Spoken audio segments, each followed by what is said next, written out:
Hello, and welcome to the Homesteading Academy, where homesteaders come to learn. I am Lisa from Yogi Hollow Farm, and today I will be the guest speaker, and I am here to talk to you about Kune Kune Pigs 101. I want to talk to you today about raising Kune Kune pigs, and we have been raising them since March of 2021 when we first got our first boar, Sherman. And after that, we obtained two gilts who are now two sows because they were bred this summer. And we have Eleanor and Fiona. And we also have another boar, Grant, we will be planning to breed next year. We also have a barrow named Norman, who is from one of Fiona's litter that we are now raising for homegrown pork. So I'm going to be focusing mainly on basic care and needs of Kune Kune pigs. I can't get too far into the meat part of it as this is our first time raising a Kune Kune pig for meat. And I hope to update that when we know a lot more about that. So I'm going to be looking at my notes a lot. And so when we sold our piglets this year, we found that the folks who bought our pigs were in love with the breed, but didn't know much about them. So what I did was we made up a booklet for them, which had all of the things that they could do to care for their pigs. So I'm going to be referencing this so I stay on task. So understand that all the information that I'm going to be giving here is related to what we have learned. It's basic knowledge for Kune Kune pigs. And we're very grateful to have had mentorship from wonderful Kune Kune pig owners and breeders, such as Triple K Kune Kune pigs in South Dakota, as well as our mentor, Rebecca and Josh at Halbert Farm in Texas. I had a little brain fade there, so forgive me. So I want to talk about from the very beginning. So congratulations, you're now the owner of a Kune Kune piglet or a Kune Kune pig. Now what? So want to talk about transporting your animal home. If you have a piglet, a dog crate or a pet carrier is perfect for them. You can line it with shavings, a fleece blanket that you don't mind getting messed up. You can also line it with doggy pads, pee pads, which can be beneficial. If they're piglets, you really want them inside the vehicle because if the weather is not perfectly warm, it is too much and too drafty for them. So it depends on the age of the pig. So for piglets, we recommend that you put them in a dog crate inside the vehicle. The other thing is consider sun beating down on them if it's really hot out, as well as any rain because they can get chilled. I will say that when you're traveling with animals, make sure that you have plenty of water and hay for Kune Kune pigs, because that can help them to get through because sometimes they do get motion sick. And transporting in the vehicle on your lap may sound like a wonderful idea. And I admit it, I did it with Grant because he was only an hour and a half away. Well, he was really nervous coming in the truck with us, and I rode home covered in it. So, not a good idea, folks.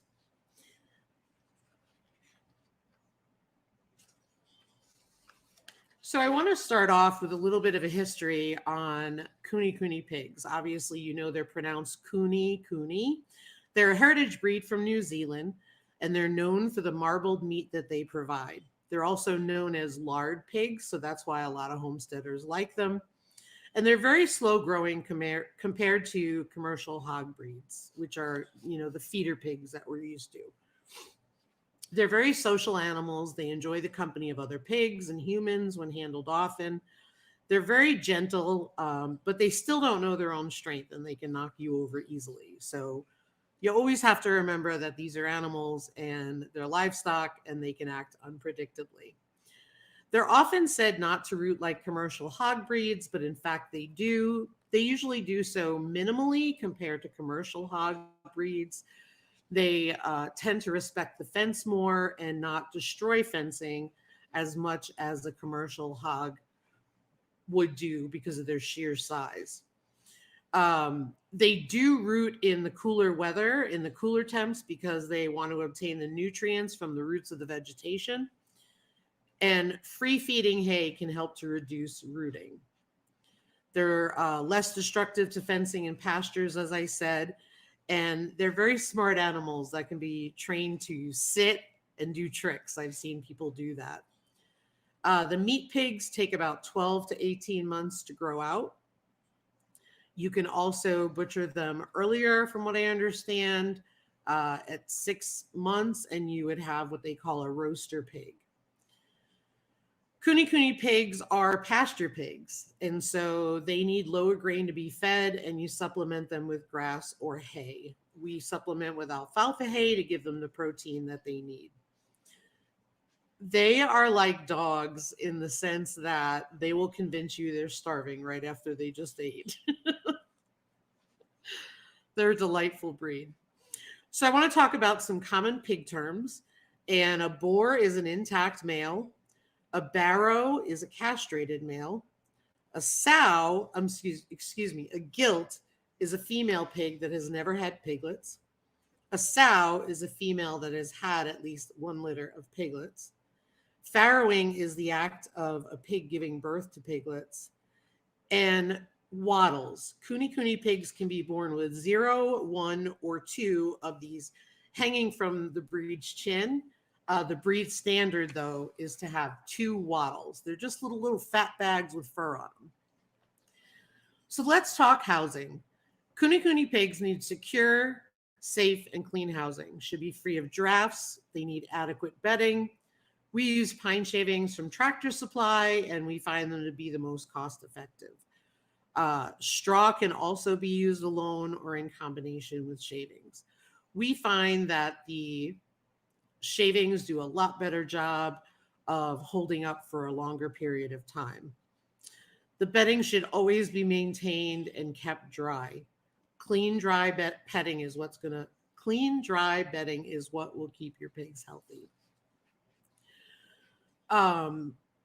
We have barns and we're in a cold climate. We are here in South Dakota. And so we have doors on our barns, but our doors are open all year round. So with young piglets, we have closed them in barns at night to keep them safe from predators. And when we have done so, they have access to water by putting it in the barn with them. So they have 24-hour access to water. When we've brought home a young piglet during a winter season, we've also closed them in the barn to keep them warm, again, with access to water at all times. So I think the biggest thing is they just need a space that is free of drafts. And if you're housing 2 pigs or more, they keep each other warm. If you only have 1 pig, which is really not recommended for KuneKune pigs because they say that they are very social creatures and they do desire the company of other pigs. But there are so many benefits to having them housed together, obviously either same sex or a barrow and a sow who's intact, because you don't want unintentional breeding. You definitely want them to be able to have the warmth of each other. If not, you have to make sure they have adequate bedding to burrow in. They will burrow in there and make a nest. Let's talk fencing. So we found hog panel or cattle panel works best, and that's for adult KuneKune pigs. We keep them the majority of the time in pastures that are fenced with hog panels with an electric wire near the bottom. And you have to routinely check fencing for any areas that may allow a pig to escape. Our Grant is a very smart pig, and he can smell when that wire is off, and he knows how to get out. So young piglets in particular are really good at being escape artists. So piglets need a little more security until they are large enough not to fit through the squares that are in the cattle panel. Electric net fencing or electric wire fencing can be really beneficial. as long as you know that the electric is active and you can train them to the fence. It will take them 1 or 2 times to hit it, and they will steer clear of it.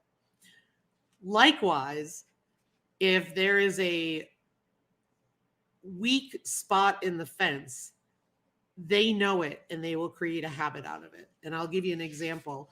The post is here, and then we had the electric net fencing here. Eleanor figured out that she could push the electric net fencing away from the pole, and every day started doing it and getting through that spot in the fence. So it got to the point where I wouldn't turn the fence off as I went in. I would walk over there first, and then she got hit with the fence and shocked, and then that corrected her behavior because she now knew the fence was on. She figured out that it was off when I went to come feed her.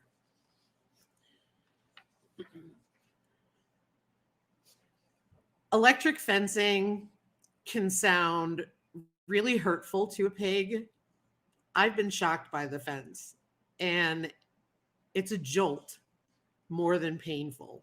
It scares them. It feels like a pinch, and it's not inhumane. It's an effective tool of keeping them safe, and keeping them in a fence safe is better than the alternative where they are out roaming around causing issues with your neighbors or getting on main roads where they can cause an accident. So that keeps everybody safe.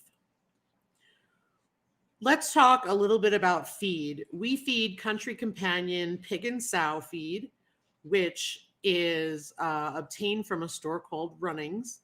You can feed most pig and sow for maintenance feed for breeders.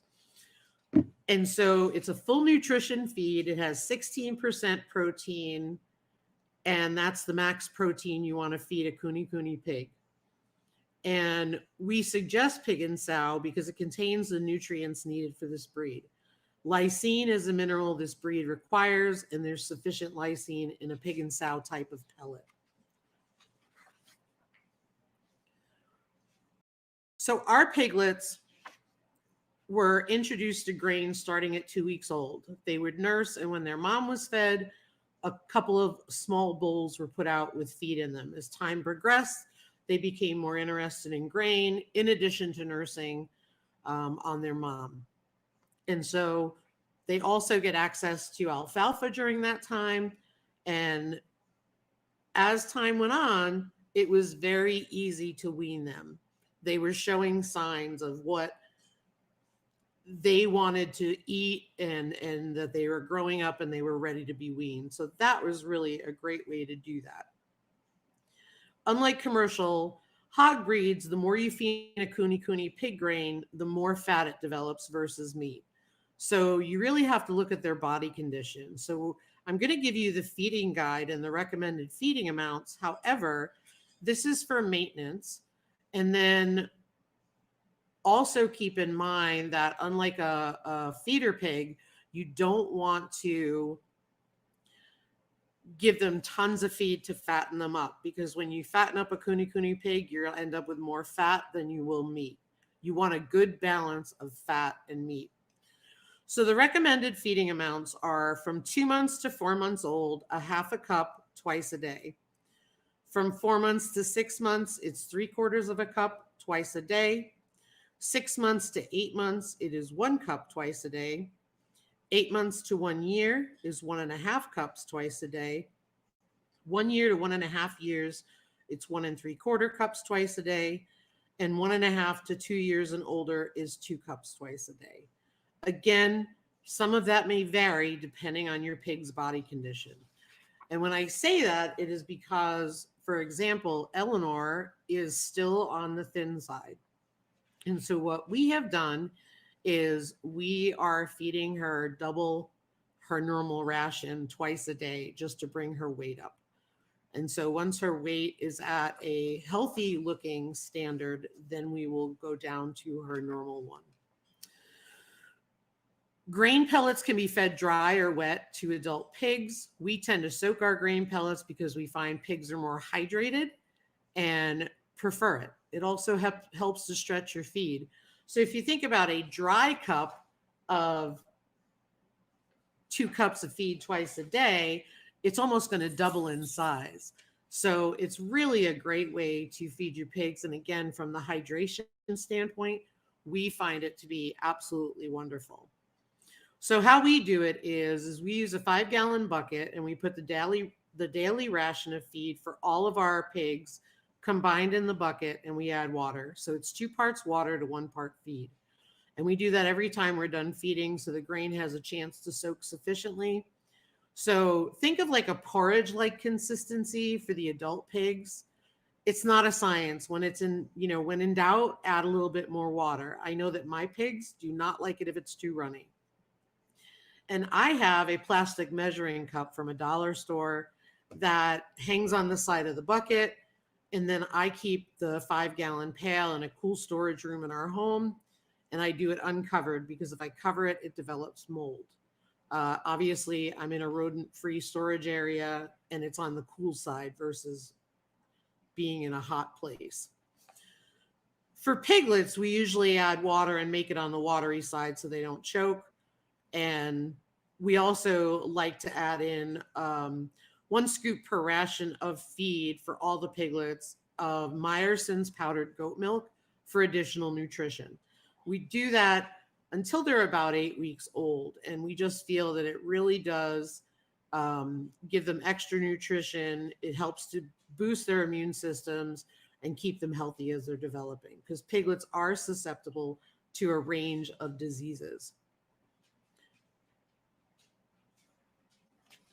And the Meyenberg goat milk, I'm going to show you what it looks like, can be bought on Amazon or even at Walmart.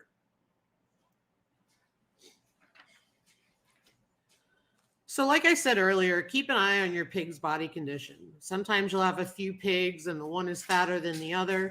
And that usually means that they're the alpha and they're eating all the food. Although some people feed on the ground or on a rubber mat, we choose to feed in separate black rubber bowls with black handles on them. And we find that the bowls tend to keep the pigs focused on their own food. And they'll go back and forth from dish to dish, but we find that that works best. We are not fans of feeding off the ground because in my brain, there's parasites in the ground. I don't feel they need to be eating off the ground, but I have seen people feed them off of mats. What I like is the small rubber bowls clean easily and they can be tied to fences and prevent us from having to track around to find them when they've been knocked across the pasture. Here is the piglet water that we used, which was very beneficial because it has a bracket and it can be mounted in the barn. Some other things that we use for piglets and adult pigs. When they graduate from the piglet water, this little bowl is very beneficial. Or when it's wintertime, we've switched to an electric dog bowl because you have to gradually increase the size of their waterer because when they're little, they are susceptible to drowning, and you also have to make sure they can reach it. This here is an insert for a tire feeder. And that goes in a tire, a passenger-sized tire. And you put that in there and you can either feed or use it for water. We use it for water in the summer and it works out wonderful. So let's talk a little bit about pasture and hay. So KuneKune pigs must have access to pasture or grass at all times. If they don't have access to grass or pasture, they have to have hay. We rotate pastures like you would for other animals, and for the same reasons, obviously maintaining viable pastures, reducing worm loads from animal feces, keeping up sanitary conditions. And so we free feed alfalfa hay to our pigs if no grass is available year round. If we have grass available, we might provide a small amount of hay at feeding time in the morning, and then they graze the pasture all day long. They require more fiber than commercial hogs do. So that's what makes this breed a little different than commercial hogs. Alfalfa pellets can also be useful. They come in a variety of sizes, and the smallest size is best. And it's typically the size of pelleted grain feed. And you can soak them so that way pigs don't choke on them, and it gives them time to eat them. And again, using water helps keep them hydrated. One of the things that we learned was that a slow feed hay bag from Smart Pack can be really beneficial. And I'm not sponsored by Smart Pack at all, but this is an equine slow feed hay bag. And what I like about it is it reduces the waste, and a KuneKune pig is able to get their face in there and eat the hay. So we have 2 of these, and they work just amazing. Otherwise, the KuneKune pigs will search through the hay and they will eat all the alfalfa and leave the rest.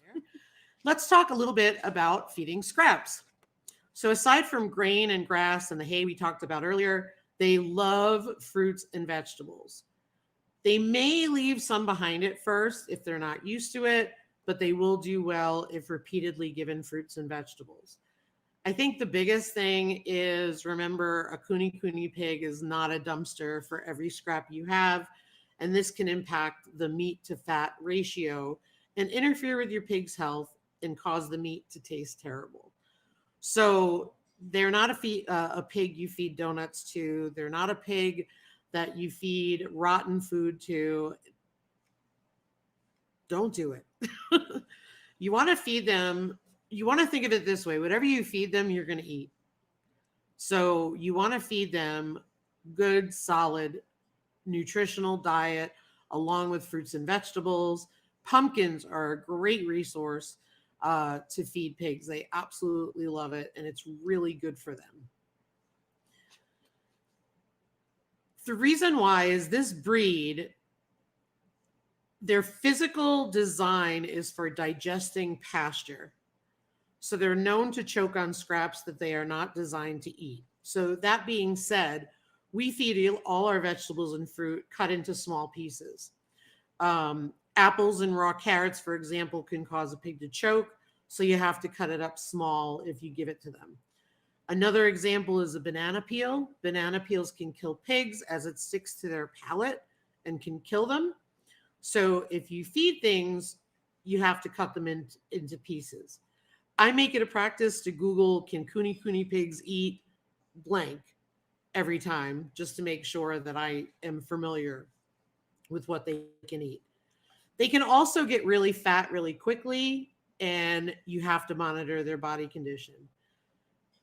Typically, feeding veggies and fruits would reduce the amount of grain that you're using. So keep in mind with that. Some of the things not to feed, and this is not an exhaustive list by any means possible: bones, raw meat, moldy feed. The rule of thumb is if it's too gross for you to eat, don't feed it to your pig. Cabbage root and seeds, broccoli roots and seeds, apple seeds, young oak leaves, tomato leaves and vines, avocado skin and pit, rhubarb leaves, potato leaves, stems, berries, green potatoes, leaves of any cherry trees, etc., etc. So really just be careful what you're feeding them. Pigs need, let's talk a little bit about water. Pigs need access to clean water at all times. As we know, I use those 16-quart plastic molded animal feeders in a tire, which helps prevent the pigs from knocking them over. I talked about the piglet water that I showed earlier. And we also use a short galvanized stock tank. We have it recessed in the ground for the pigs to have access. This is not something that can be in a pen when you have piglets, because they can climb up out of curiosity and drown when they fall in. Keep in mind that piglets are notorious for knocking water over. So make sure that you know your pigs and their behaviors. Even adults knock water over to make sure that they have water at all times. Some people also mount a waterer to the fence to prevent spillage. In extreme weather, your pigs are still going to need access to water. No matter how cold it is, no matter how hot it is, they need water. They drink a considerable amount of water in summer, and they're going to need their water refilled more often.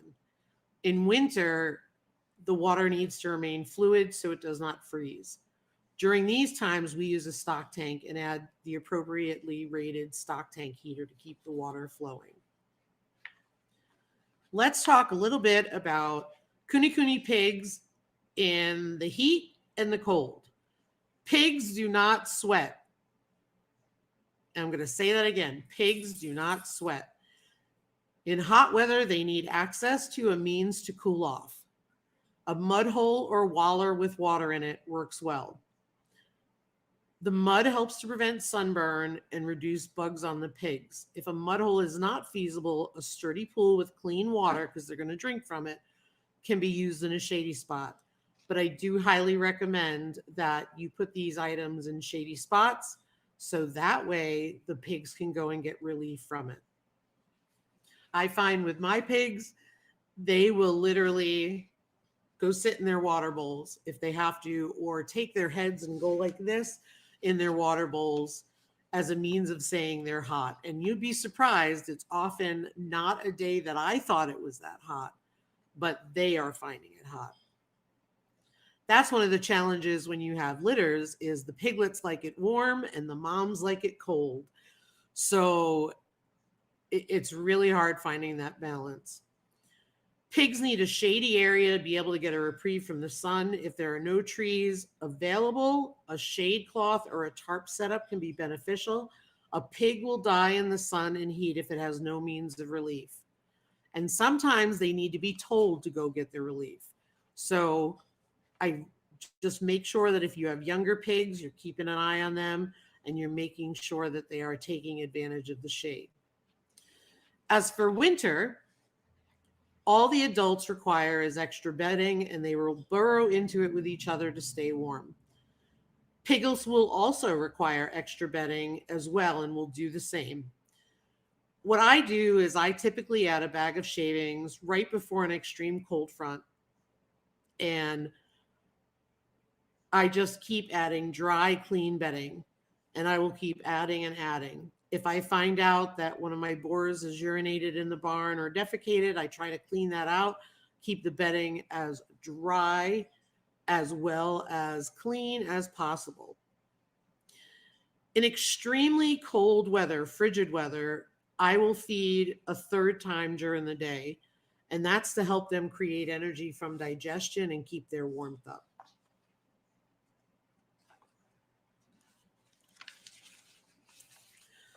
Let's talk a little bit about worms and flies.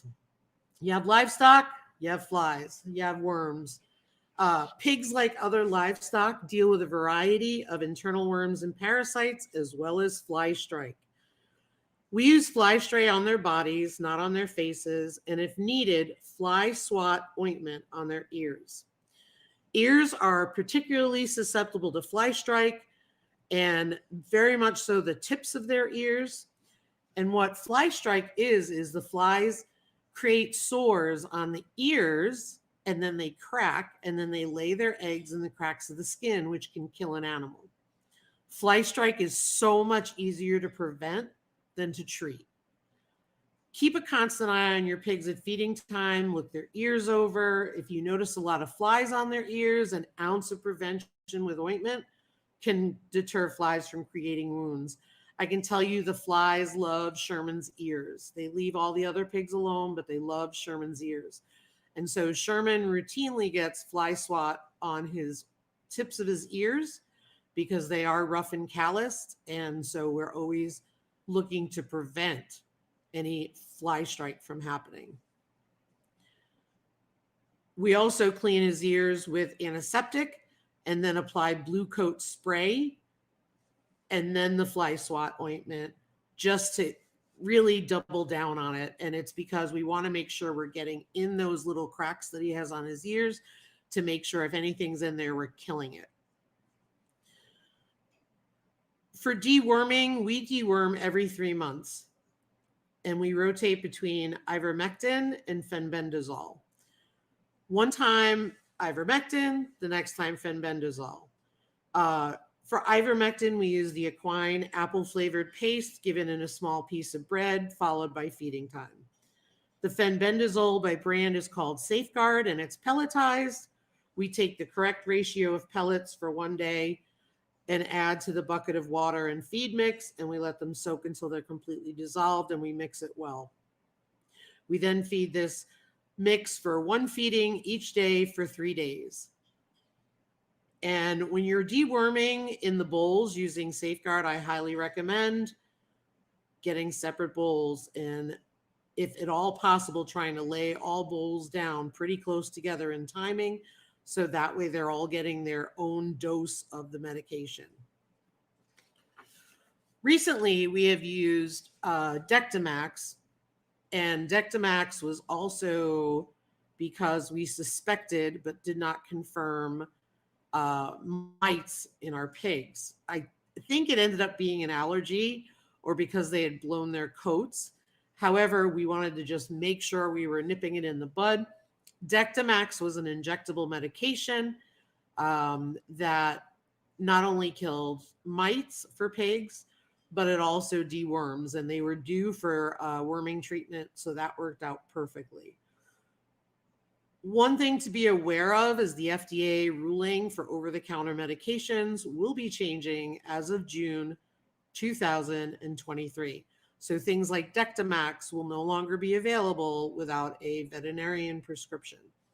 One of the struggles we have here is we do not have any swine vets. So you really need to look into that and figure out what you're going to do as your plan if you do not have a swine vet available. Make sure that you're maintaining a record of your worming, because it's certainly easy to forget the dates. And if you're raising your pigs for meat, make sure you understand the medication you're using, as some require a withdrawal period. So for example, some of them need 7 to 14 days before it clears the system before processing, whereas others require a full month. So make sure that you're looking into that. You still need to deworm a pig that you're raising for meat, but you need to do so well ahead of time before you're processing, so it has cleared their system. For piglets, they get wormed a lot more often because they're more susceptible to worms and parasitic infections. So they were getting wormed a lot more often. So for example, they were wormed every so many weeks. And then what we did was, once they got, now we're in November, and they were born in the end of July and August, and they'll be on the 3-month schedule from here on out.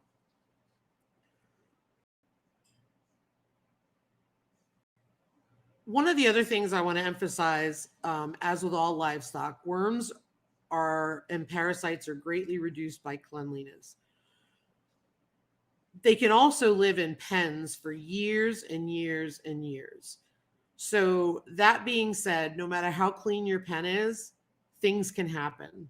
So always be aware of what is normal and what is not normal for your pigs. Make sure you're looking them over when you go to feed them. A quick glance over can make a world of difference. So here are some of the products that I've mentioned. This is SWAT ointment, this is the blue coat, and this is chlorhexidine that we use to clean ears. Here are the ivermectin and Safeguard. This is Safeguard. This is ivermectin, 1.87%.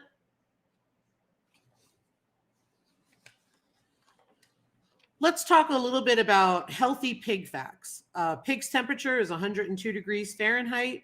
Their respiration rate is 20 to 30 per minute. A pig's pulse is 70 to 80 beats per minute.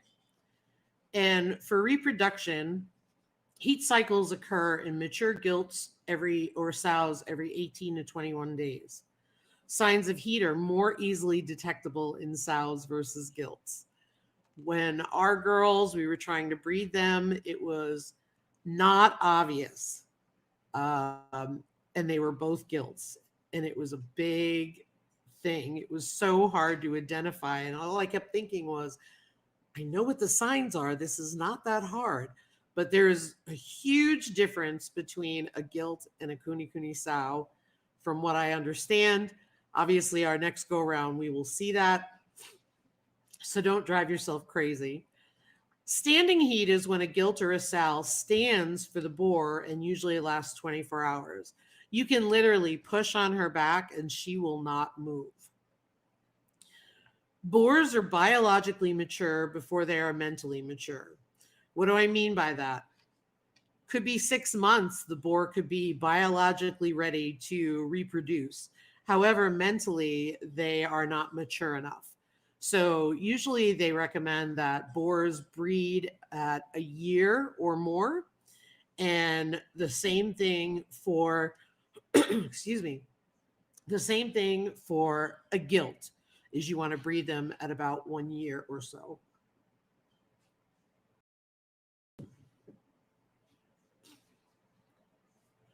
So it may be over a year old before a boar is mentally confident to mate.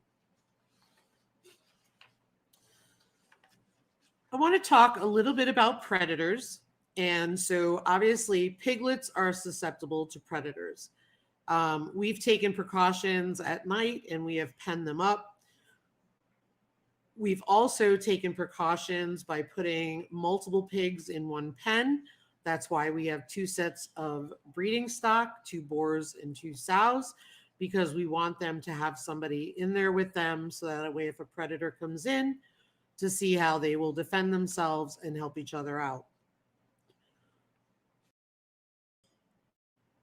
A coyote can take a piglet and can also hurt an adult pig. Knock on wood, we have not had this issue, but it is things to keep in mind. Overhead predators can not necessarily pick up a piglet, but they can harm one and then leave the piglet for dead. So things to consider is making sure that you're looking for overhead predators as well as other predators that may be coming in your area, which would determine whether you close your barns at night. Depending on how long you have your pigs, raising for meat versus breeding pets, and depending on your environment or territory or your terrain, your pigs may or may not need to have their hooves trimmed. Hooves should be flat on the bottom with no excess growth on the sides and in front of the foot. We use a goat hoof trimmer. It's actually a sheep hoof trimmer, from Premier One, and it works really well. And you really want to get your pig used to belly rubs and being handled early, because even though we did all that and ours are used to being handled, we still have to wrestle them to get them trimmed. Trimming slowly is key, as it is similar to other animals, because it not only bleeds, but it hurts if you cut away too much. So you want to be very careful. For us, our animals don't typically need hoof trimming until the spring because the winter has not provided enough abrasion in the environment. However, our girls needed to be trimmed twice this year, and I think that is because they were pregnant and their pregnancy hormones encouraged nail growth or hoof growth. So the boys, on the other hand, are just fine. Kune Kune pigs have what they call a dew claw, and you want to make sure that at the back of the hoof, the dew claw is cut to where it is not hitting the ground. But again, you have to be careful with that because you can cut into the quick.